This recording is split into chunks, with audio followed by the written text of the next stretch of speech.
Queridas amigas y queridos amigos, muy buena noche. Estoy aquí una vez más con vosotros para hablaros de un tema esencial. Para mí es uno de los temas que me han interesado y me han preocupado siempre y cada vez más, sobre cómo nos han robado la infancia. ¿Por qué interesaba que los niños dejaran de serlo? Y para ello, nada mejor que hacerlo con un querido y admirado amigo, Miguel Ángel Ruiz. Buenas noches, querido Miguel Ángel. Muy buenas noches, Enrique. Un placer muy grande estar contigo. Una vez más. Bueno, os cuento un poquito. Miguel Ángel es ingeniero en telecomunicaciones y hace ya tiempo que ocupa el cargo de jefe de explotación técnica del aeropuerto de Santander. Pero paralelamente a esa actividad profesional suya, ha desarrollado una amplia carrera como investigador y analista de procesos sociales, pero siempre acudiendo a las fuentes más acreditadas y a la documentación contrastada. Ahora, aún así, yo diría que Miguel Ángel es tan conspiranoico como yo, lo único que fundamentadamente. Protesta Miguel Ángel si no estás de acuerdo. A lo Yo mejor. protestaré llegado el momento. Vale. Eh, ha- Él ha hecho muchas cosas, ha cursado un máster universitario en comunicación, cultura social y política y es colaborador habitual de varios programas de radio y de muchas publicaciones. Ante todo, he de decir que para mí fue, creo que donde más artículos has publicado, corrígeme si me equivoco, ha sido en el año cero. ¿Es correcto o Sí, no? no, es la revista en la que más tiempo he publicado, en la que más artículos he hecho. Y hace Mm, unos años. Bueno, he de decir que era que fue además un periodo precioso, el inicio de nuestra amistad, los artículos de Año Cero. sí. He de decir que desde que descubrí a Miguel Ángel como analista, como colaborador, bueno, fluyeron artículos de lo más diverso.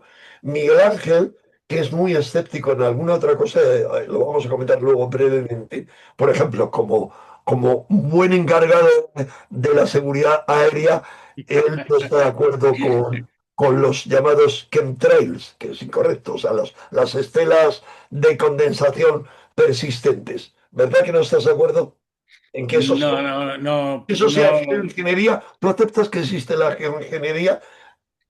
Yo sé que tenemos toda la tecnología necesaria, pero creo que las estelas que la gente denuncia simplemente son estelas comerciales. Vale. Ahora, que la Pero tecnología existe, que la tecnología diría que, existe, sí. perdona que sea un poco puñetero, o sea, y se lo pregunto a alguien como Miguel Ángel, que anticipó, a ver si me equivoco, hace unos 20 años dimos una portada doble, los dos artículos los escribías tú, y era Plan de Exterminio Mundial, correcto, ¿no? Correcto. Y segundo artículo, Sí, estamos gobernados por psicópatas. psicópatas y estructuras de poder que sí, vamos. Bien. Y otro artículo tuyo de hace unos 20 años era el plan para implantarnos un chip a todos los habitantes, si no de la Tierra, al menos de Occidente. O sea, tú has escrito cosas como esa tela y lo Sí, no, detallas. no, sí, sí. Y era indiscutible. O sea, tú no te basabas en una teoría o pajilla mental, no, documentabas el tema perfectamente. Siempre me ha gustado eso, claro. Es la responsabilidad de que tiene un investigador. Igual que vamos a ver con la infancia, esto no es mi opinión, es los hallazgos de una investigación. Bueno, si tú miras, por ejemplo, la bibliografía del libro, verás cantidad de estudios. Claro, no, no, es indiscutible. Y tus artículos los documentabas al máximo. Ahora, fíjate que a mí me asombra, Miguel Ángel, nos salimos del tema, pero esto es algo que interesa muchísimo a los seguidores de este canal. A mí me asombra que tú cuestiones la geoingeniería, una de cuyas varias técnicas es la siembra de nubes. Tú cuestionas su existencia, ¿verdad? No, yo no es que yo no diga que no existe la geoingeniería. Lo que Ajá. digo es que los chemtrails no son geoingeniería. Los Centrail, sí, pues esas líneas de dispersión. Ya, o sea, ¿crees que realmente no están cambiando el... Hombre, a ver, pero es que tú piensas una cosa, ¿tú has visto cuántos miles o cientos de vuelos hay constantemente? Yo, por ejemplo, Sí, soy técnico de radar. Yo he sí, ido, yo entro en mi trabajo, yo puedo ver todos los aviones que están volando, por ejemplo, en el centro norte de España. Ajá, Entonces, es evidente que todos esos aviones, igual que, por ejemplo, en Madrid hay una boina de contaminación provocada por las expulsiones de CO2 y tal, es visible, pues evidentemente tanto tráfico, sabes que el avión se ha ido democratizando cada vez que viaja más gente, ¿no? sí. Entonces, de hecho, si tú tienes la aplicación esta, el FlyRadar 24, Flight y lo Radar, miras sí. al cielo, tú puedes ver qué avión es el que está dejando esa estela, ¿no? Y perdóname, ¿y tú has aplicado el Flight Radar a aviones que dejan esas estelas? Que Miguel Ángel, te recuerdo algo muy importante. Yo he observado si había estelas o no en medio mundo que he visitado. Y he De hecho, mirado, y si quieres, lo que te propongo es que hagamos un programa monográfico de bueno, eso, genial, porque pero, una de las cosas genial, que yo he pero, hecho y es bueno, comparar. que la gente el- tenga claro que tú no hablas de cualquier cosa y que hay cosas que son, que eres escéptico, te comento. ¿Sabes que en Egipto yo no he visto chemtrail, salvo en esta última ocasión en que el clima estaba alteradísimo, hacía, llovía vamos, en toda mi vida, en 54 viajes a Egipto, ha llovido 3 veces. Esta es una. ¿Era casualidad? Pues va a ser que no, porque inauguraban el gran museo egipcio e iban a ir autoridades de todo el mundo, incluido el rey de España. ¡Qué casualidad! Perdona, Miguel Ángel, que yo te asalte así traidoramente. No, si yo lo que te propongo es que si quieres que un día hagamos eso en monográfico Estoy y, y lo, y total, lo- y lo expliquemos correctamente. estoy totalmente de acuerdo. No sé si estás viendo mi pantalla. Ahora sí. Vale, pero fíjate, aviso urgente de los meteorólogos. A Marruecos planea Claro, pero escúchame, es que Perdón, yo perdón, te he perdón, dicho, claro, perdón. tú me Miguel estás Ángel, hablando de la Miguel Ángel, siembra de es muy nubes. importante. Justo una semana antes de la Dana, Pero, Enrique, tú me has preguntado, tú dices, ¿no crees en la geoingeniería? Yo te he dicho, en la geoingeniería sí. Lo que no creo es que los chemtrails sean geoingeniería. Pero tú me estás hablando de otro fenómeno diferente, que es la siembra de nubes. La siembra de nubes no es conspiración, o sea, se conoce perfectamente las técnicas, las fotos que estás poniendo, o sea, esto no son chemtrails, esto es siembra de nubes y es otra cosa que conocemos perfectamente. Por eso mira, te digo. es, perdona, foto no manipulada por mí del país, pantalla.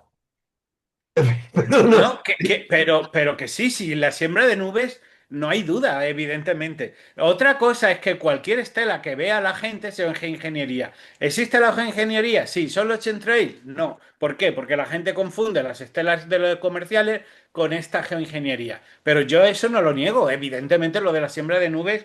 Y además, si esto ya sea, y te he dicho, ¿existe la tecnología? Sí. Acuérdate de la Operación Popeye de los años 60, que es cuando se empezó a hacer esto en el sudeste asiático. Pero bueno, En Vietnam.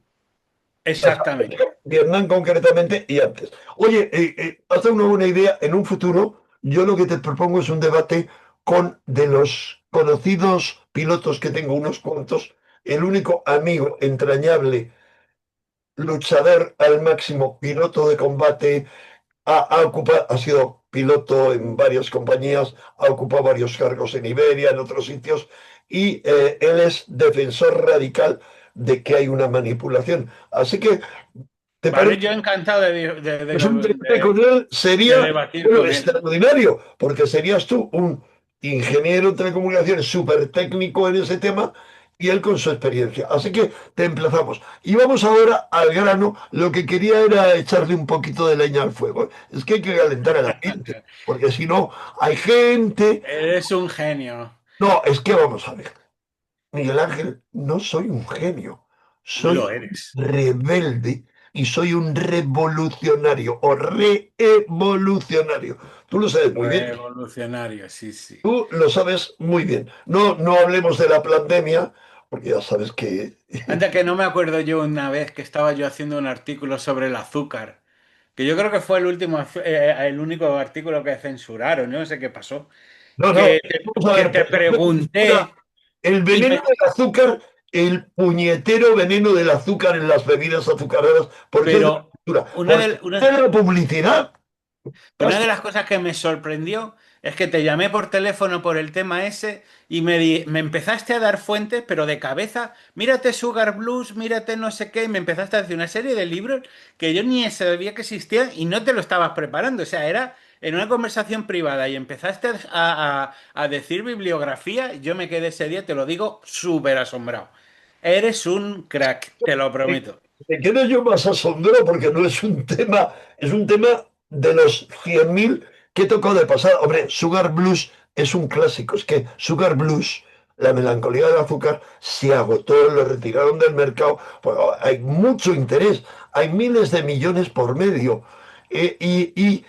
Pero hay muchos más millones en este tema que vamos a tratar contigo, que es un tema tan esencial, porque todos hemos sido niños y una buena parte de nuestras amigas y amigos son padres, y quienes no son padres son tíos, etcétera, y es tal el holocausto mental, la poda mental, no hablo de poda sináptica, no, o sea, podarte cerebralmente que están haciendo, que vamos a hablar de ello. Ahora, Miguel Ángel, eh, además de publicitar, por supuesto, tu libro excepcional, que yo no he hecho sino leer parcialmente, pero que es increíble. Luego le vamos a dar un repaso. Y me decías que es el primero de una trilogía que tienes Sí, pensado. porque yo hice toda la investigación, empecé a escribir, me di cuenta que no me iba a caber todo ni de lejos y lo concebí como una trilogía para poder contar todo lo que quiero contar, que Claro. básicamente son diferentes líneas de ingeniería social para un rediseño de toda la población, pero en este caso empezamos por los niños. Bueno, me vas a permitir que haga yo una. Dime, dime. No, no, piensa que es que los niños son fundamentales. Aparte de ser esa especie de edad dorada sacra, ¿no? Lo más precioso que tiene la humanidad, no hay ningún movimiento político, ideológico, mediático, institucional, etcétera, etcétera, que aspirando a perpetuarse no quiera adoctrinar a la infancia. La infancia es clave. La infancia es la llave del gobierno del mundo. Totalmente. Hombre, es claro, porque es la forma de cuando la semilla comienza a crecer, si tú consigues pudrirla desde su crecimiento, ya lo tienes todo. Cosecha podrida. Y por lo tanto, Claro. manipulable, doblegable y utilizable y violable en todos los sentidos. Sí, o sea, es como una planta cuando tú la estás dirigiendo hacia donde tú quieres, ¿no? Y lo que ha pasado un poco en los últimos años, porque piensa que más o menos en esta época, sobre todo en el siglo XX, ha pasado un cambio importantísimo. Tú piensas que nosotros fuimos niños, tú y yo, los dos, niños que nacieron en una sociedad que ya no es la actual. Nosotros fuimos unos niños de lo que se llamó la sociedad clerical militar, como la llamaban. Claro, es que mira cómo ha cambiado todo, ¿eh? Nosotros fuimos una generación. Esto es una primicia, ya que hablamos de eso, tenía la foto de esta mano. Este es el niño, el pobre niño mirando con ojos de iluminado y de asombro a este mundo que le iba a pudrir desde su propia infancia. Pues pues si eras tú, poco, ¿eh? Porque yo creo que tú has salido rebelde como rama rebelde que has salido, ¿eh? Es que, querido, si tú miras con detenimiento, y es importante, esto es una invitación, bueno, si es que encuentro la foto, de alguna manera para que cada uno considere su infancia. Si tú ves esta foto, pues vas a ver claramente que ese niño que señala con un dedo en alto, eh, todavía no ha perdido la conciencia de que ha venido aquí por algo y para algo. Tenía un Qué propósito. Otra interesante. cosa es cuánto tiempo tardaron en pudrir su propósito. Eso es distinto. Ahora, siempre podemos recuperarlo. A fe que no lo han conseguido, si es en tu caso, Enrique. Bueno, te cuento, nosotros fuimos unos niños que estuvimos básicamente educados por la Iglesia y el Estado. ¿Vale? Eso es como pasaba antes, eso era lo que en sociología antes llamaba la sociedad disciplinaria, pero en el tiempo en el que en esta generación, en el siglo XX, se ha operado un cambio muy importante, un cambio cultural. Es decir, nosotros, tú has visto un poco como la globalización, el capitalismo, ha dado lugar a lo que se llama una corporatocracia. Es decir, ¿quiénes mandan ahora de verdad? Las grandes empresas. Y las grandes empresas lo que han hecho es un gran emporio que tienen la capacidad de dominar culturalmente a la sociedad. Es decir, ahora mismo a ti ya no te está educando la iglesia y a ti ya, entre comillas, no te está educando el gobierno. Te están educando a toda esta generación, es una cosa sistémica, todo Occidente, los medios de comunicación. Y hay muchos mecanismos que si quieres hablamos después, que son que denominan de propaganda oculta, que es cómo se domina el mundo bastante en la medida de lo que dice Baños, de todo ese conglomerado de cine, series de televisión, música, todas estas líneas de ingeniería social, por ejemplo, en el tema de los niños, de cómo son los valores que llevan los dibujos animados, etcétera. Entonces, lo que ha pasado en esta generación es que hemos pasado de ser educados por el Estado y la Iglesia a ser educados por las empresas, por una corporatocracia que es la que sostiene el estado del bienestar y que ahora mismo está produciendo el tipo de ciudadanos que necesitan. ¿Y cuál es ese tipo de ciudadanos? Consumidores. Niños educados para ser consumidores desde la cuna, con un bombardeo masivo de publicidad. Hay un ejemplo, te puedo decir un ejemplo muy claro de esa sustitución cultural, que por ejemplo ya la comentaba mucho Miguel Delibes, ¿no? De cómo se estaban cargando la cultura campesina, la estaban sustituyendo por otro tipo de cosas, y la cuestión es que si tú coges a una persona de cierta edad y tú le preguntas, sabe muchos refranes. Una persona de cierta edad sabe muchos refranes, pero pocos eslóganes publicitarios. Si tú te vas a un niño prácticamente no se sabe ningún refrán y se sabe pues centenas de eslóganes publicitarios.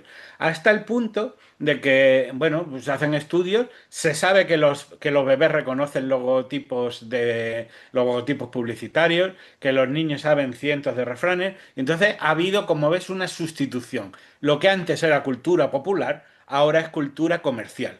Entonces, hay una serie de estrategias muy agresivas orientadas, que si quieres luego entramos un poco en cómo ha sido la historia de la infancia, pero hay una serie de estrategias muy agresivas, orientadas a acortar la infancia y que esa infancia, desde los primeros años, en lo que esté es lo que se hace cultura de masas, fabricación de consumidores en serie. Mm. Así es.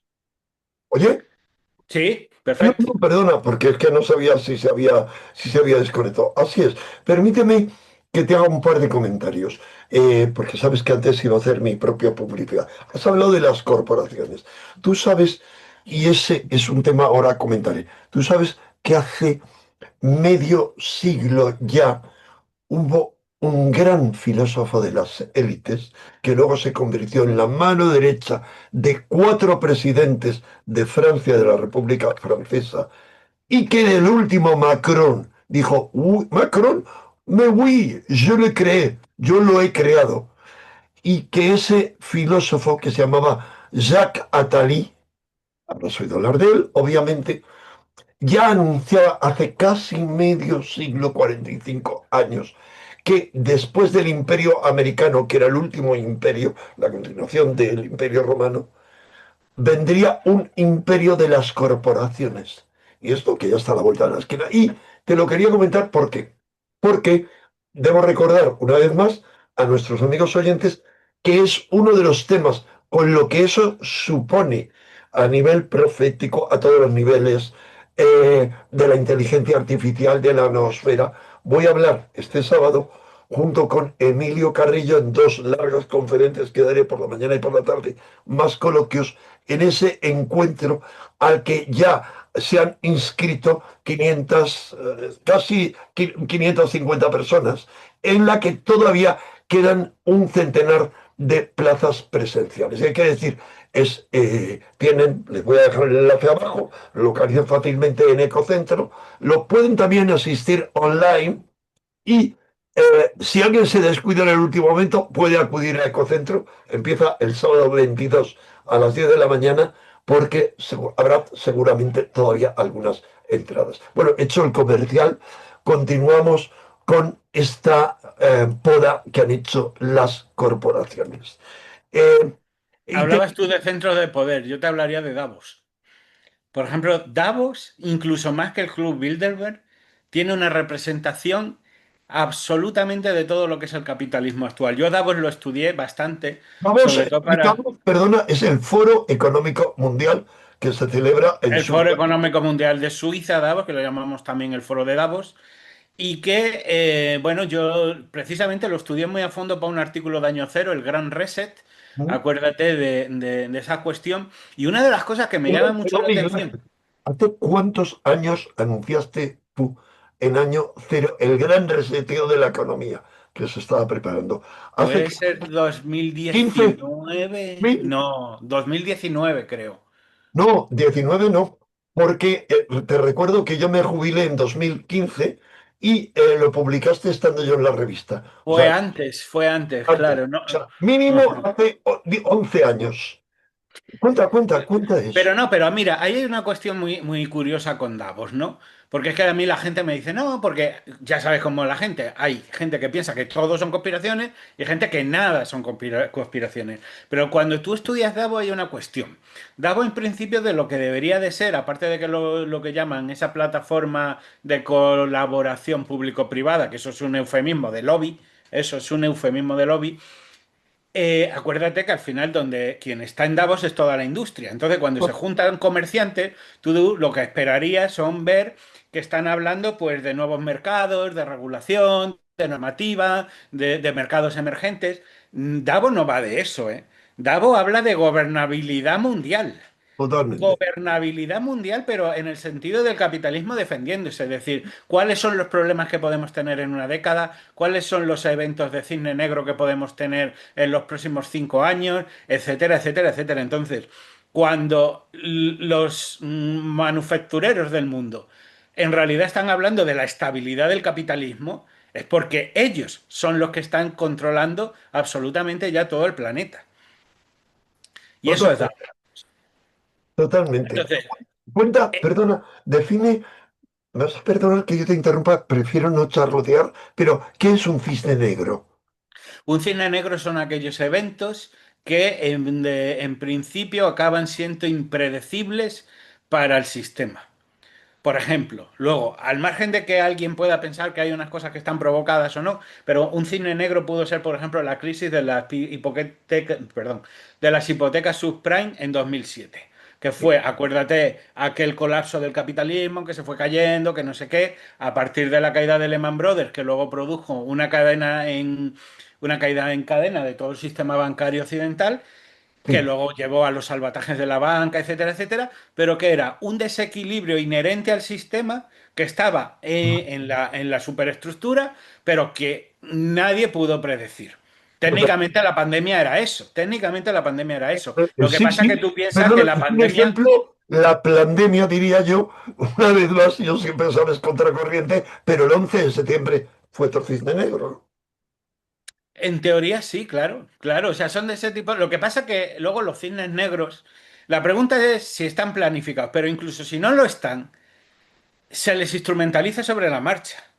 Porque, por ejemplo, el 11S, vamos a pensar que sí, que fue un ataque de Osama Bin Laden, que por otro lado sabemos que fue una creación de la CIA, etcétera. Pero incluso si se les escapara de las manos, lo instrumentalizaron prácticamente a las 2 semanas. Porque fue, mira, el 11S junto con Alcácer fueron los dos eventos que se instrumentalizaron para hacer una especie de sociedad policial y que a partir de entonces tuviéramos mucho miedo de salir a la calle. Te lo cuento porque en el libro, cuando yo hablo de cómo están cambiando los niños, una de las cuestiones que han cambiado mucho era la libertad de los niños. Antes los niños, en los años 80, que yo creo que eso ahora mismo ya es que parece hace 1000 años y parece inconcebible en la sociedad actual, los niños salíamos por ahí en bicicleta, te podías ir a los kilómetros que quisieras para tu casa, pero que vamos, que es que había un chiste de eso, que decía, mamá, ¿puedo ir a Italia? Dice, a donde tú quieras, hijo, pero a las 10 en casa. Y eso es que era tal cual. O sea, un niño antes no estaba sobrevigilado, no estaba protegido las 24 horas. Y yo no sé si tú te acuerdas, que yo creo que fueron más las televisiones privadas lo que hicieron un estado de pánico mental con el tema de Alcácer. Y eso y otras cuestiones, especialmente también el 11S, crearon un clima de miedo que empezaron a poner, digamos, ese fue el inicio de la sociedad vigilada en la que estamos ahora. Porque a partir de ahí luego empezaron a llegar los teléfonos móviles, bueno, pues todo el tema de la geolocalización, etcétera, ¿no? Hay un libro que yo lo cuento también en el libro este, que bueno, deberíamos de ir entrando más con la infancia, pero está todo relacionado y es un libro que escribieron dos feministas que se llama La microfísica sexista del poder y ellas cuentan sobre todo lo que fueron con lo que te digo, las televisiones privadas de Antena 3 con todos los programas aquellos de Nieves Herrero y tal, cómo crearon un estado de opinión paranoico para que la seguridad empezase a hacer lo fundamental, que era tener miedo de todo. Y si tú te das cuenta, el modelo en el que vamos ahora, que es un modelo que te encierra en casa, es decir, que tú estés siempre en casa viendo Netflix, pidiendo comida a casa, que, o sea, hay una ingeniería social en torno a tener al individuo encerrado en casa, se empezó a operar ya en los años 90 con esos modelos. Lo que pasa que, claro, para entender esto hay que tener pues hay que hacer lo que se llama estudios longitudinales, es a través de las décadas ir viendo cómo se va moviendo esa ventana de Overton hacia las posiciones que ellos quieren. Pero funciona notablemente bien, especialmente cuando se tiene paciencia. Perdona, defíneme, te lo voy a pedir continuamente porque ese es un error siempre fundamental en nuestra sociedad. Dar términos, yo lo hago continuamente en la televisión, paro a veces.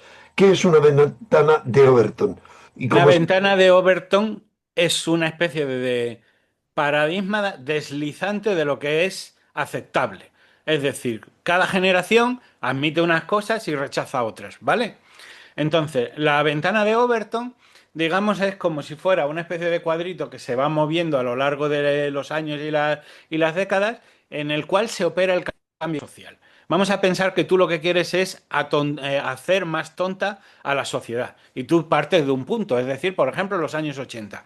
¿Qué es lo que pasa? Que poco a poco empiezas a meter programas en la televisión que cada vez hacen que la gente, lo primero que haces es sustituir, por ejemplo, la cultura por el entretenimiento. Donde antes había programas cultos, empiezas a promover pues las ¿Qué le cuestiones pasó? tontas. ¿Qué le pasó? Acuérdate, por ejemplo, el programa Vídeos de Primera, que en principio ahora la gente no se entera, pero en su día era un programa muy tonto, es decir, cómo ponen en la televisión programas de gente cayéndose. Luego entraron las televisiones privadas con un montón de personajes que básicamente que era un humor cada vez más absurdo, etcétera, etcétera, ¿no? Entonces, ¿cómo vas moviendo la ventana de Overton? La ventana de Overton es a través de la normalización de cosas, patrones, programas o programaciones mentales que tú quieres imponer a la sociedad, ir avanzando siempre una vuelta de tuerca, una vuelta de tuerca, una vuelta de tuerca, un poco como la metáfora esta de las ranas que se van asando, que se van hirviendo porque va subiendo el agua muy, muy, muy progresivamente. Y así funciona esencialmente la ingeniería social. Cuando tú como he sido yo en mi caso con este libro de la destrucción planificada de la infancia, que es un estudio de cómo han cambiado los niños entre 1980 y 2020, cuando haces un estudio longitudinal de 4 décadas y vas poniendo todos los sucesos bueno, pues uno a continuación de otro en una línea cronológica, ahí se ve la ventana de Overton, vamos, que brilla, bueno, se revela completamente. Y yo creo que así opera el cambio social y así las élites, a través de ese avance lento pero inexorable, llevándonos hacia la sociedad que ellos quieren construir. Totalmente, pero de una forma clarísima. Ahora, ¿qué te parece, querido Miguel Ángel, si nos remontamos un poquito al pasado? Mínimamente. O sea, ha habido, o si quieres, ese es un tema, porque le dedicas un amplio capítulo muy interesante en tu libro, en el cual haces un repaso de los cambios tan brutales que ha dado la infancia. O sea, cómo de repente de una infancia campesina en el siglo XIX a comienzos empieza a aparecer una infancia esclava. Bueno, digamos en qué han cambiado los niños, vamos a decir, en el último siglo y en la última mitad de siglo. Vale, el libro es un libro de sociología y entonces lo que hacemos muchas Y veces es definir es una usted serie de... simplemente. Es un libro educativo. Perdona, Absolutamente digo, porque... o sea, es que Y, con palabras como sociología, o sea, es un libro que cualquiera va a entender y le va a permitir enterarse de qué es lo que ha pasado. Sigue, no, sigue. no, y además es que es un libro, está entendido, está pensado para que lo entienda todo el mundo. Eso ¿En es. qué han cambiado los niños en sus últimos 4 décadas? Que ojo, estamos hablando de la desaparición de la infancia moderna. No significa que hace... estamos hablando de la desaparición de la infancia moderna en Occidente. Es Ah, verdad que hay niños en el mundo, y yo les rindo un importante homenaje porque hay niños que ahora no tienen infancia. Los niños soldados de África no tienen infancia. Las niñas objeto de trata en el sudeste asiático no tienen infancia. Y probablemente nuestros abuelos, mis abuelos, tampoco tuvieron infancia por otros problemas. A nosotros, aquí en España, por ejemplo, a muchos se les arrebató la guerra y a otros, pues el trabajo campesino, etcétera. Pero lo más curioso es que a la humanidad le ha costado muchos siglos darse cuenta que la infancia es algo precioso, mm. algo muy valioso, algo que es clave en toda y que va a ser decisivo en toda la vida de un adulto. Y fíjate tú que no es a partir de, no sé, ciencias como por ejemplo la pediatría o la pedagogía, es decir, que son ciencias relacionadas con los niños, ya sea para una medicina de los niños, por ejemplo. La humanidad hasta el siglo XVII-XVIII no tuvo claro que los niños necesitaban una medicina diferenciada, ¿no? Y que, por ejemplo, en la Edad Media, pues los niños trabajaban igual que los adultos, no pensaba que el sexo con niños estaba mal visto, o sea, una serie de cuestiones, pues muy duras. Fíjate, no es hasta 1989 que se hace un articulado por fin de los derechos del niño, que es lo mejor que dice en la Declaración de los Derechos del Niño, que la humanidad le debe a la infancia lo mejor que ésta pueda darle. Y es curioso cuando por fin nosotros desarrollamos un estado del bienestar que ya está alejado, que ya tenemos unos niveles de riqueza general aceptables, que por fin podemos cuidar a los niños, podemos educarles, podemos darles de todo. Resulta que en el capitalismo moderno, después de haber pasado varias fases durante toda la historia, llegado a la cumbre de casi el siglo XX, de una infancia protegida, una infancia libre de abusos, de castigos, etcétera, y la infancia moderna es una no infancia. Porque las corporaciones han descubierto que cuanto antes cortan esa infancia y la conectan con la adultez, más manipulables son esos niños y futuros adultos.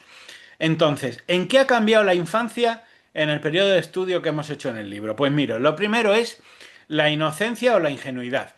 Por ejemplo, cada vez más, yo, los padres a los que he hablado para las entrevistas y bueno, todos los estudios muestran de que los niños cada vez pierden la ingenuidad o la inocencia a una edad más temprana. Nosotros éramos niños que, digamos, vivíamos en ese mundo mágico, ¿no? Del mito, que el niño, que se cree las cuestiones y cada vez los niños, digamos, como que se asoman al mundo de los adultos, se asoman a la falta, al mundo de la falta de secretos, ¿no? Que en el fondo es lo que es el mundo de los adultos, un mundo más desnudo a una edad cada vez menor. Ha cambiado, por ejemplo, la ropa y la moda infantil. Acuérdate tú que, por ejemplo, en los años 80 y 70 los niños vestían de una forma curiosa, es decir, era ropa de niños. ¿Tú no te has preguntado, Enrique, por qué la ropa de niños ha desaparecido completamente? No, Tú si ahora pones ropa y moda infantil en Google, te va a salir un montón de moda, pero es moda de adulto en miniatura. Pero la moda como tal, la moda de infante, la ah, moda de niño, todo eso es un sector industrial que ha desaparecido. Eso sí, tiene un mensaje claro, que ¿por qué? ahora los niños son adultos en pequeñito, pero no niños. Entonces, hay muchas cuestiones sociológicas o educativas que van así. Han cambiado los juegos infantiles. Acuérdate cómo antes se jugaba en la calle, se jugaba a la comba, al coger, al escondite, la vida era tal. Los niños ahora cada vez salen menos a la calle. Y a veces Total. que van casi medio obligados, los juegos cada vez son son más digitales, son mucho más caros, los juegos antes eran más simples, los niños requerían mucho más los juegos requerían mucho más de la imaginación del niño, ahora son juegos mucho más dirigidos y que además muchas veces que también ya son juegos espías. No sé si tú te acuerdas de aquel escándalo de Mattel, de que las muñecas de Mattel, Hello Barbie, eran muñecas que grababan las conversaciones privadas de las niñas, las subían a internet y Mattel tenía digamos, una especie de base de datos con miles de conversaciones de niños tratando de anhelar, es decir, tratando de estudiar luego cuáles eran los anhelos íntimos de los niños, ¿no? O sea, mira cómo ha cambiado de jugar en la calle a la comba a que tu muñeca con la que tú hablas suba los datos a internet y te espíe, pues increíble, ¿no? Tenemos también, han cambiado, pues bueno, como decíamos antes, la supervisión parental, clarísimamente. Es decir, esto ya lo hemos comentado, ¿no? De cómo los padres cada vez están más encima de los niños. Pero, por ejemplo, han cambiado mucho los dibujos animados. Los dibujos animados de los años 80, pues yo qué sé, D'Artagnan y los mosqueperros, el David el Gnomo, la abeja Maya, por ejemplo, Barrio Sésamo. Los dibujos ahora son muy diferentes, tienen otros valores y curiosamente, yo no sé si tú te has dado cuenta, Enrique, que los dibujos animados de ahora parece que a los niños les sobreexcitan, les sobreestimulan, son dibujos que son mucho más rápidos. Que yo no sé si no hay un paralelo con toda esta especie de pandemia de TDAH que tienen los niños. Cuando has visto que los niños cada vez como que están más sobrecitados, pero es que hay muchas cuestiones que yo creo que se deberían de estudiar más profundamente. ¿Quién las va a estudiar? ¿Quién las va a Ah, estudiar? ¿Y quién les ¿eh? va a pedir que las estudien? Claro, han cambiado mucho la música infantil. La música infantil ya no existe, prácticamente. Hay algo que se llama cantajuegos, así, que es muy de primera infancia, casi bebés, pero fíjate, nosotros antes teníamos un montón de grupos de música infantil. Estaba Parchís, Enrique y Ana, Chispita y sus gorilas, los payasos de la tele. Ahora no hay música. Ahora no hay música infantil. La música con la que está creciendo la generación actual es el reggaetón. Y el reggaetón es una escuela de sexualización, de hipersexualización temprana, es una escuela de machismo, es una escuela de enfrentar hombres contra mujeres y es la escuela de la guerra entre sexos y de la dominación, ¿no? De hecho, es la escuela por ejemplo, de la promiscuidad, bueno, y además que las letras son de una pornografía en muchos casos. Entonces, ¿por qué tú piensas, Enrique? ¿Por qué puede desaparecer un sector musical completo? Eso es muy llamativo porque la gente dice, pero ¿tú de verdad crees que es un plan? Digo, a ver, ¿cómo no va a ser un plan? O sea, cuando tú tienes todo un sector de música infantil y este desaparece, evidentemente eso es una decisión industrial, es una decisión de negocio, es un plan de negocio. Entonces, ¿qué es lo que pasa? Que como ves, van desapareciendo muchos elementos que antes eran genuinamente infantiles y ahora es meter a los niños cada vez más en el mundo de los adultos, ¿no? ¿Qué más han cambiado los niños? Evidentemente han cambiado mucho en el tema de la crisis de autoridad que hay, en la desobediencia y respeto a los mayores y a los profesores. Tú acuérdate que antes los padres eran mucho más respetados, pero los maestros eran casi temidos. Y no digo yo que estuviera bien que los niños temieran a los maestros, pero ahora no les tienen ningún respeto, ¿no? Esa crisis de autoridad que además es quizás la trama de inteligencia, perdón, de ingeniería social más importante que describo en todo el libro, porque es vital que los niños no respeten, porque los niños se han convertido en un vector de consumo, ya si queréis luego lo explicamos, pero de cómo los niños han perdido el respeto es muy importante.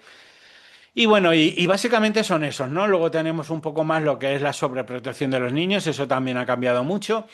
Ha cambiado la obesidad infantil y los hábitos alimenticios, que eso es otra cosa también llamativa y otra estrategia bastante clara. Y Yo por creo último, que, disculpa, porque pasamos de un tema a otro. ¿Por qué crees que interesaba, o sea, que cambiara la obesidad, etcétera? Lo anterior yo lo tengo claro y me permito dar mi deducción bruta, porque así la carne fresca estará disponible para la legión creciente y para mí, que a la que se ha hecho crecer de pedófilos y pederastas. Pero, ¿por qué la obesidad? O sea, el que el niño sea promiscuo, le vaya el reggaetón, etcétera, le va a ir que los adultos le enseñen lo que le tienen que enseñar. Pero ¿por qué la obesidad?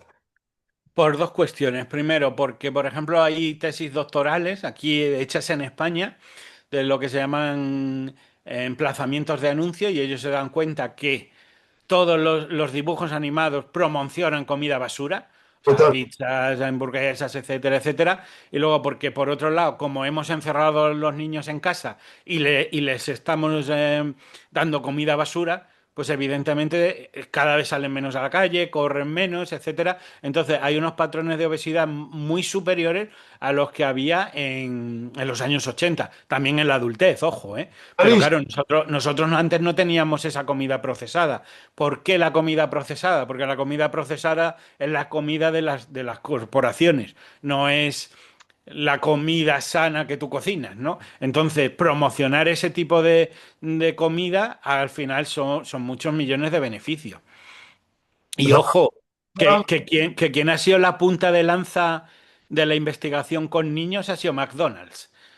McDonald's fue los primeros que tuvieron los parques para niños, los que tuvieron el payaso, los que tuvieron toda esa mercadotecnia de las Happy Meals, etcétera, etcétera. O sea, el McDonald's es quien mejor entendió que los niños eran la llave para el consumo de los adultos y de forzarles hacia una nueva generación que sabía que si vinculaban a los niños, los adultos irían detrás, ¿no? totalmente, absolutamente. En fin, me dejas alucinado, pero es que tu libro ya es muy alucinante. Ahora, ¿cómo comienza toda esta siembra que al final eh, acaba en un empoderamiento por parte de las corporaciones de la infancia?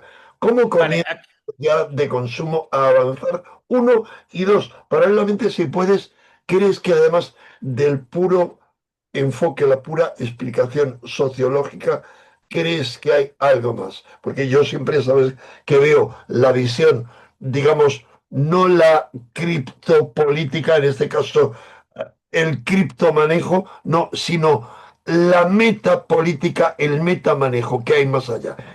vale, esto empezó de una manera, la sociedad de consumo empezó de una manera, vamos a decir, como cualquier otro sector, en un momento de la historia muy concreto, pero no cuando empezó era infinitamente más pequeño que es ahora. En Estados Unidos existía lo que se llaman las corporaciones. Las corporaciones eran unidades o grupos de empresas que se podían unir para hacer un objetivo y luego se separaban. A lo mejor había una corporación que lo que hacía era un puente entre Brooklyn y Nueva York y punto. Y después se separaban y se acabó. ¿Qué es lo que pasa? Que estas empezaron a usar una serie de recursos legales que había en Estados Unidos y lo que trataron de vincular era unas leyes que se habían aprobado para los negros, ¿no? Es decir, para lo que eran los inmigrantes y sobre todo después de la abolición de la esclavitud. Y las empresas empezaron a coger lo que se llama una especie de personalidad jurídica para tener los mismos derechos que las personas. Esa es una parte muy importante de lo que hicieron, ¿no? Que les dieron al final eran empresas que tenían mucho dinero y lo que no querían era desaparecer. Entonces empezaron, digamos, bueno, ganaron una serie de juicios y al final se establecieron en Estados Unidos, pero lo que hicieron fue una cosa muy curiosa. Tú piensas que en 1980, perdón, en 1800, en el año 1800 el mundo era un gran campesinado. Prácticamente entonces lo que pasaba era que si tú ibas al supermercado, la gente estaba muy acostumbrada a comprar productos. Pues compraba unos tomates, examinaba el tomate, se compraba una zanahoria, miraba la zanahoria y punto. ¿Qué es lo que pasó? Que hubo una cosa que nadie lo sabe y eso cambió el mundo, que fue la lata de conservas. La Ah, lata de conservas se patentó en 1810 y la lata de conservas cambió el mundo. ¿Por qué? Bueno, hay que decir en ese momento que ya existía el ferrocarril y que ya se había producido la revolución industrial y que ya existía, vamos a decir, un sustento tecnológico como para todo esto. ¿Por qué la lata de conservas cambia el mundo? Porque cuando a los primeros estadounidenses que les llegan productos en lata, no los quieren. No los quieren porque porque ellos nunca habían visto una lata. O sea, tú piensas que ellos cuando iban a comprar al mercadillo, ellos estaban acostumbrados a inspeccionar los productos. Con lo cual, de pronto, el fabricante, que como ya existe ferrocarril, ya puede enviar productos lejos, cuando los primeros comerciantes en Estados Unidos les ponen latas, no las quieren. Dice, porque además, digo, además ¿cómo se cae que está eso? Más la lata, para saber lo que tienes que hacer, la tienes que abrir. Entonces pasó una cosa muy curiosa, que se inventó la publicidad moderna. ¿Qué pasó con la publicidad? De que tú de pronto tienes que poner un logotipo. Entonces tú dices, pues estos son los tomates Heinz, por ejemplo, ¿no? Entonces, tú piensas qué cambio más drástico que cambió todo. Si tú compras una lata de Heinz, tú tienes que saber, o sea, primero nace la publicidad moderna, nace el logotipo, nace que tú le tienes la publicidad en el sentido de que tú le tienes que convencer a la gente que lo que hay dentro de esa lata es bueno. Entonces, si tus productos son buenos, cada vez que tú veas Heinz, vas a ver, o Heinz o la marca que sea, vas a ver que eso de alguna manera te gusta, ¿no? O sea, que eso es síndrome de sinónimo de calidad. Entonces, cuando empiezan a haber más fabricantes, empieza a producirse lo que es la competencia. Solamente por la lata empiezan a nacer todo un sistema de publicidad, de efecto marca, de anuncios publicitarios, de competición entre unos productos y otros, ¿no? Empiezan a irse, digamos, todo ese sistema. Bueno, de hecho, fíjate, uno de los problemas que hubo también en esa época es que con la lata empezaron a nacer tantas marcas que lo que tuvieron que hacer a principios de 1800 y pico es una ley de corporaciones. Y a partir de esa ley de esa ley de corporaciones empezaron a venir un montón de primeras marcas que no existían hasta entonces, ¿no? Nace DuPont, nace Colgate, nace Procter Gamble, nace Goodyear, Pfizer, American Express, Levi Strauss, Campbell Soup Company. Todo lo que nosotros, el mundo en el que nosotros vivimos, nace en aquel momento y luego por la y sobre todo por el tema de la lata de conservas. Pero claro, hay ahí otra cuestión entonces, ¿no? También a principio, precisamente en esa época, las ventas en Estados Unidos eran minoristas. Es decir, eran pequeñas tiendas que tenían muchos productos, etcétera, etcétera. Y había una cuestión de ingeniería social muy interesante, que es cuando nace, no te digo ya el supermercado, sino lo que fueron las grandes superficies. ¿Por qué? Estamos hablando de una época muy machista, o sea, de una cultura victoriana, en el cual estaba considerado de mala educación que las mujeres andaran solas por la calle. Eso era, o sea, que una mujer andara solo por una ciudad era algo que ponía en entredicho incluso su reputación, ¿no? Entonces los fabricantes se dieron cuenta que había un montón de mujeres, especialmente las mujeres burguesas, que eran las que tenían dinero, y estas quisieran meterlas en el mercado de consumo. ¿Y qué es lo que hicieron? Empezar a creer los grandes centros, las grandes superficies que llamamos ahora. Las primeras son en Estados Unidos y en París. En París es una de las primeras, que lo que hacen es convencer a las mujeres, o sea, diseñar toda la gran superficie como si fuera un sitio completamente seguro para las mujeres y, y digamos, de alguna manera, diseñar una especie de campaña de ingeniería social para convencer a las mujeres que fueran rebeldes y que consumieran. Yo no sé si tú te acuerdas de un tipo de mujer o vamos a decir, no sé, es como si fue un grupo que se llamaron las Flapper, que el icono era Betty Boo. ¿Te acuerdas de Betty Boo? Que era la típica mujer. Luna, si yo tengo, el concepto lo tengo claro, pero explícanoslo, por favor, porque la Las flappers era un tipo de mujer contestataria, rebelde, que no se ceñía a las normas preconcebidas, Mira, que este personaje de los dibujos animados, Betty Boop, cuéntanoslo y sitúanoslo más o menos en la década que surgió ese movimiento. esto Cuéntanos. estamos hablando en torno a los años 20 aproximadamente. Un o poco. quizás un poco antes, quizás igual a finales de 1800, etcétera, ¿no? Quizás sí, por ahí pudo ser toda esta cuestión entre finales del siglo XIX y principios del XX, porque aquí es cuando surge también la- también lo que es la psicología de masas, etcétera, ¿no? Y entonces ellos lo que crean es un arquetipo de mujer rebelde que ya no va a estar en casa, que no sigue la moral victoriana y que es una mujer que se va a oponer, digamos, a toda a que la sociedad sea una sociedad de hombres, etcétera. Y todo eso lo fomentan en cierto modo, la industria, Oh, pero no para hacer una verdadera emancipación de la mujer, sino para atraer todo el dinero de las mujeres burguesas hacia, o sea, para crear consumidoras. Tú acuérdate que de esa época también es la marcha de los cigarrillos, ¿te acuerdas de cuando enseñaron cómo fue toda la operación de ingeniería social para enseñar a la mujer a que fumase, ¿no? Y entonces, en la gran superficie se rediseña lo que es el mundo actual. Primero, porque no solamente empiezan estos eslóganes de rebeldía que en realidad no buscan emanciparte, sino que tú consumas, pero la gran superficie empieza a ser el templo de consumo.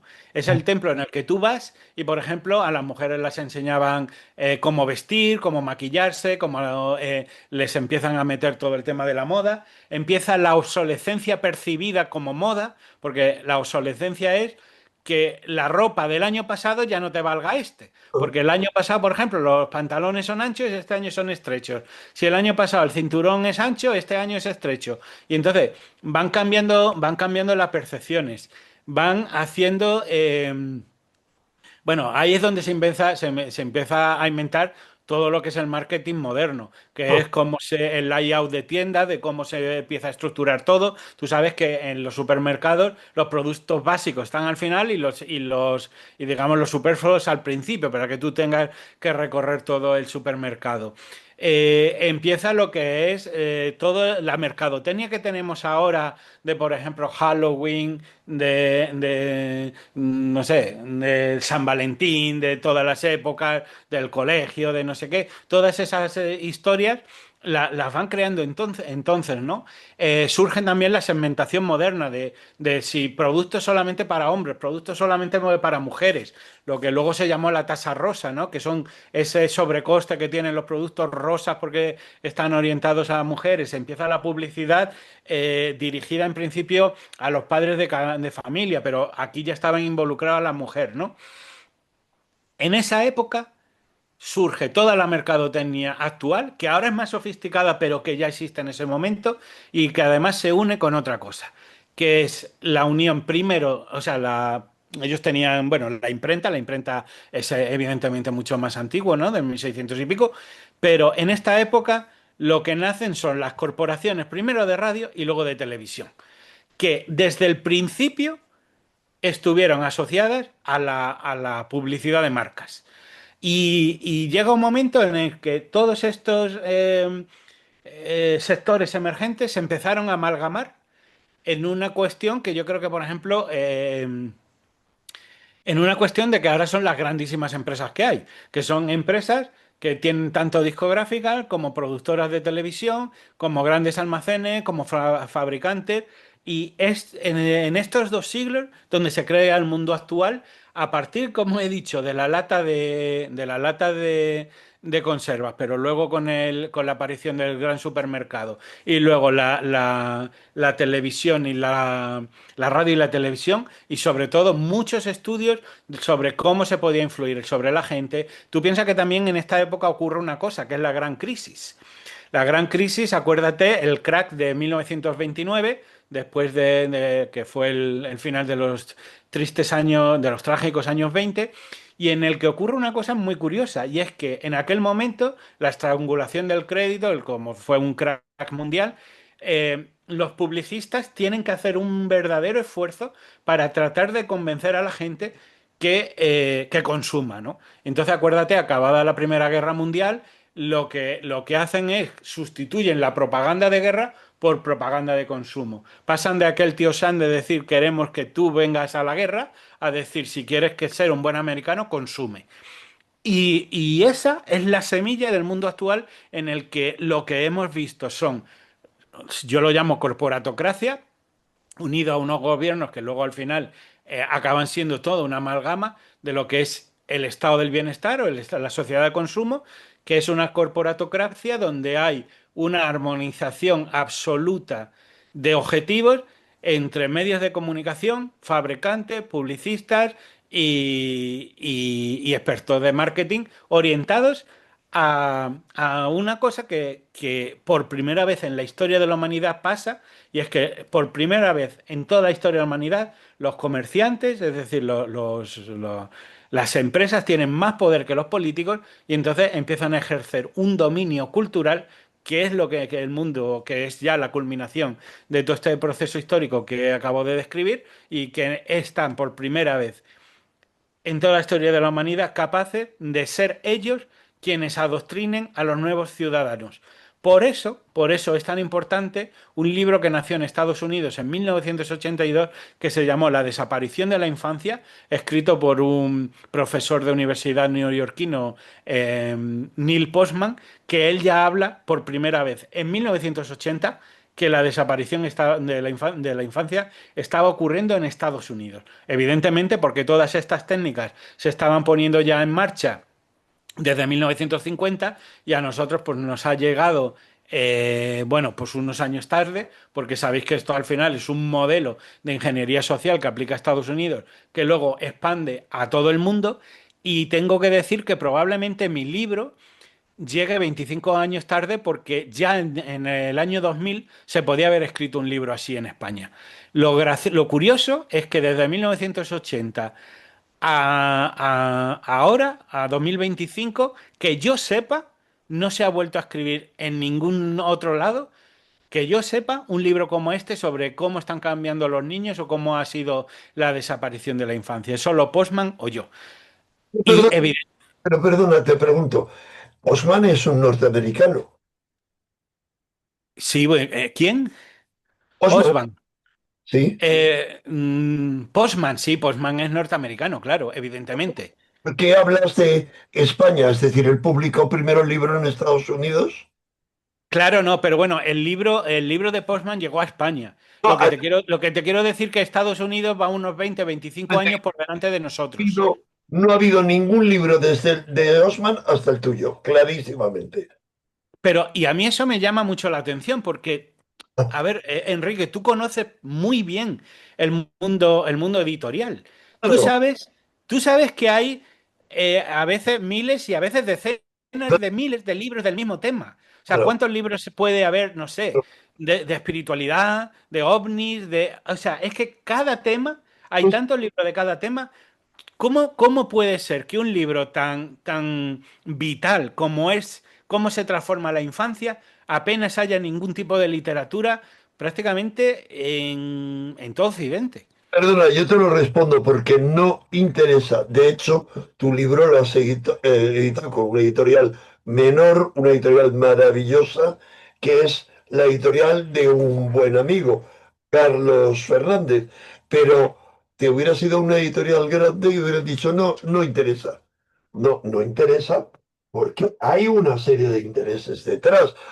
Los dos grandes grupos editoriales están conectados con televisiones, con prensa, publicidad, publicidad, publicidad. Claro, eso lo cuento en el libro, que es lo que yo llamo dominación cultural.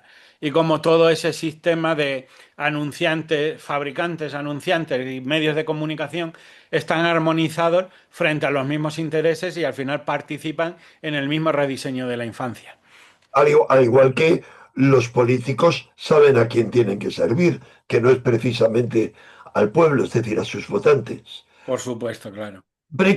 Siempre que están cerca, muy cerquita ya, están nadando en ese lago de excrementos que es la política, y ya tienen esa isla que es el poder al alcance de su mano. Dicen, ahí renuncia a todo, antes lo que sea. Prometo, maldigo, lo que sea. Pero prosigue, Miguel Ángel. Vale, entonces, básicamente lo que queda es un poco. contar muy brevemente lo de la historia de la infancia, o sea, perdón, el inicio de la publicidad orientada a los niños. Pero rápidamente lo que nos podemos meter, que yo no sé si lo quiero dejar para otro episodio, es la ingeniería social ya en plan fuerte que se está operando sobre la infancia y cómo se enfrentan padres contra niños, cómo va la crisis de la autoridad y cómo es el marketing tan agresivo que hay ahora mismo con los niños. Pues No sé si quieres que lo partamos Tony, para otro, ¿eh? vamos a ver, si te parece, Miguel Ángel, puesto que el tema va a interesar mucho, hacemos, me permito hacer un mínimo repaso a los puntos tan importantes que toca tu libro y dejamos esos puntos para uno o para varios vídeos, según Yo el... creo que con una segunda fase podemos contar todo, que va a ser un programa bastante más fuerte que este, porque hemos Correcto. llegado más o menos hasta el capítulo 4, que es el inicio de la publicidad orientada a niños. Y o lo podemos dejar para el siguiente, lo dejamos aquí, pero en el que viene es pura ingeniería social y sobre todo voy a contar lo que son las estrategias con las que están los padres lidiando en casa a día de hoy y que yo veo que muchos no entienden. Pues, Miguel Ángel, si me permites, haga un repaso mínimo a lo que tocas después en este libro. En guerra contra toda autoridad, cuando el marketing no funciona, el paso de la sociedad disciplinaria a la sociedad de consumo, la erosión de la autoridad, etapa reparadora de la infancia, etapa del empoderamiento infantil, de la supremacía infantil, la romantización de los malvados como modelo, los villanos infantiles. Y luego hablas de enseñando a desobedecer, a comportarse mal, a dar el coñazo a los padres, cómo acortar la infancia como estrategia de marketing. Eh, y preguntarse si hay todo en juego con esta manipulación. Y luego prosigues mucho más, hablas de esa nostalgia ochentera, hablas de cómo han ido matando totalmente la cultura y la han cambiado por la telebasura y por qué interesaba. Y luego hay finalmente, incluso para mí sería muy interesante, el último capítulo, la paternidad rebelde. ¿Podemos salvar a la infancia? Estamos a tiempo. ¿Te parece, Miguel Ángel? La paternidad rebelde es algo clave. Eso tenemos que hablar. Perfecto. Pues querido Miguel Ángel, te agradezco inmensamente y recomendar a todos los padres, madres, abuelas, abuelos, eh, como un gran regalo para estas fiestas, este libro, La destrucción planificada de la infancia. ¿Por qué? Porque no solo denuncias, sino que ofreces alternativas, alternativas precisamente para los padres. Miguel Ángel, ha sido un placer enorme estar aquí contigo y recuerdo a las amigas y amigos que aún tienen oportunidad no solo de apuntarse físicamente, sino online a ese encuentro, a esas conferencias, recordándoles que las conferencias, al menos las dos conferencias mías, que serán 2 horas y media largas, van a estar con PowerPoint, con muchísima información, y los que estén online y los que estén presencialmente van a disponer de ellas para poderla ver con calma de forma permanente. Miguel Ángel, un abrazo enorme y hasta pronto. Hasta la próxima, que nos veamos pronto. Muchísimas gracias y ha sido un placer compartir contigo. Hasta luego.